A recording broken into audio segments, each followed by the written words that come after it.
Hello guys! Welcome to my vlog!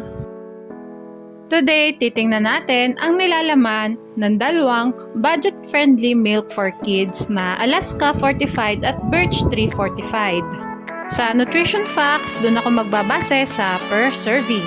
Sa per serving ng Birch Tree Fortified ay yung 33 grams of powder ay kailangang timplahin sa 200 ml of water. Basta tandaan guys, kailangan munang maunang masukat ang tubig bago lagyan ng powder.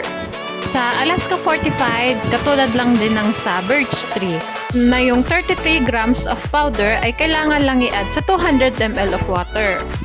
Disclaimer, this vlog is not intended as a medical or health advice. I do not endorse or recommend any product. This review is based solely on the nutrition facts, price, and product labeling. Please consult a qualified health professional before giving these products to children. Okay, let's start. Sa carbohydrate, lamang ang Alaska. Samantalang lamang naman ang Birch Tree sa calories, calories from fat, saturated fat, cholesterol, at sodium. Sa dietary fiber, lamang ang Alaska. Ngunit wala naman ito ang Birch Tree. At pantay naman ang dalawang gatas sa sugar at protein. Lamang ang Alaska sa first category. Mag-proceed naman tayo sa vitamins. Sa vitamin B1, vitamin B2, vitamin B3, vitamin B5, and vitamin B12, lamang ang Alaska.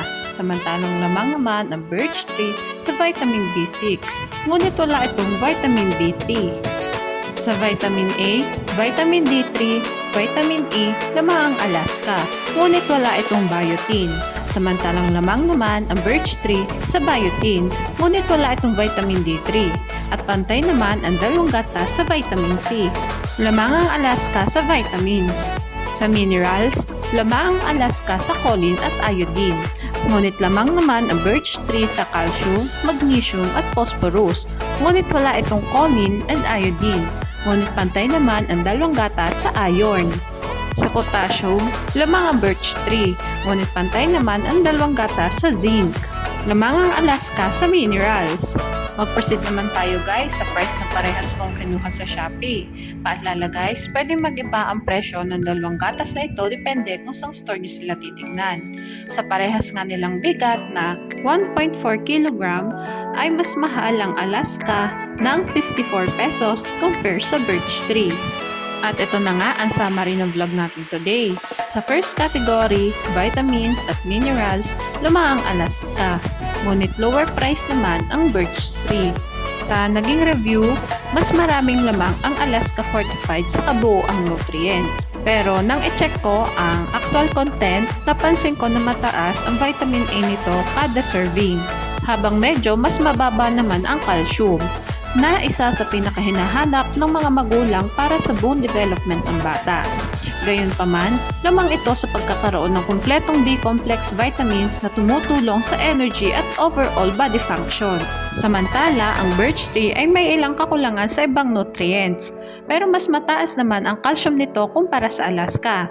Dahil dito, nagiging mas appealing ito sa mga magulang na mas nakafocus sa bone health ng kanilang mga anak. Mahalaga ring tandaan ang karamihan sa nutrients na nabanggit ay maaari namang makuha sa solid foods tulad ng itlog, isda, gulay at iba pa.